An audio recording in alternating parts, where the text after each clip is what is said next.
hit, a lot of players will miss out on runs trying to slob.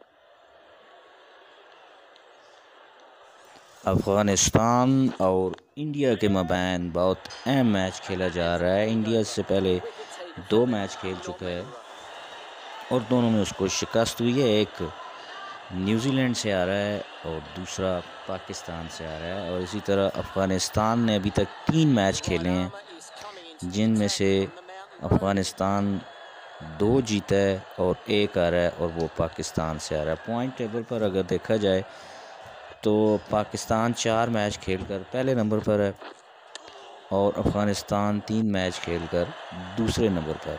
तीसरे number पर New Zealand है। 2 match खेले हैं New Zealand ने, 1 जीता है और 1 आ रहा है। नामीबिया की टीम ने 3 मैच खेले हैं, 1 मैच जीता है और 2 मैच आ रहे हैं। इंडिया ने 2 खेले हैं और दोनों आ रहे हैं। स्कॉटलैंड ने भी 2 खेले हैं और 2 आ रहे हैं।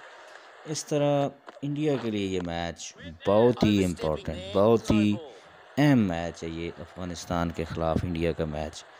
और अफ़गानिस्तान के लिए भी चांसेस हैं, उनके जो खिलाड़ी हैं लेग स्पिनर राशिद, वो बहुत अहम किरदार अदा कर सकते हैं।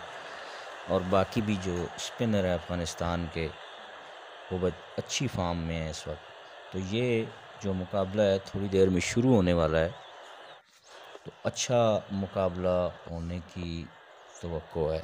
अफ़गानिस्तान और इंडिया के मबैन ये मैच है T20 का। अफ़गानिस्तान का ये चौथा और इंडिया का तीसरा मैच है। इंडिया ने इससे कबल 2 मैच खेले, एक न्यूजीलैंड से हारा और दूसरा पाकिस्तान से।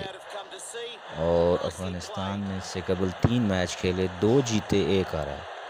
तो इस वक्त पॉइंट टेबल पर अफ़गानिस्तान दूसरे नंबर पर और पाकिस्तान पहले नंबर पर विराजमान है।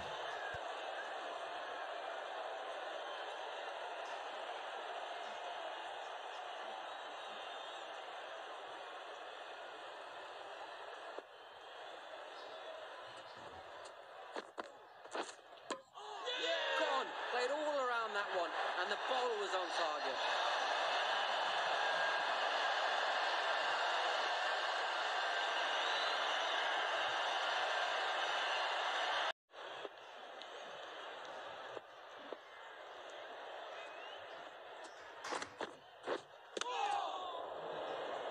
The bowler beats the bat.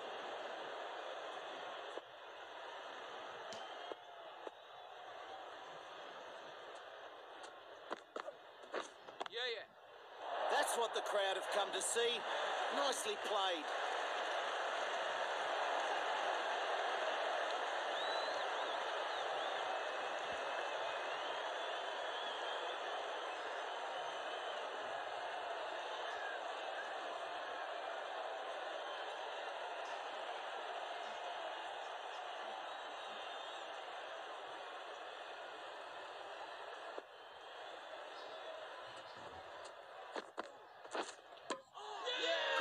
Played all around that one, and the bowler was on target.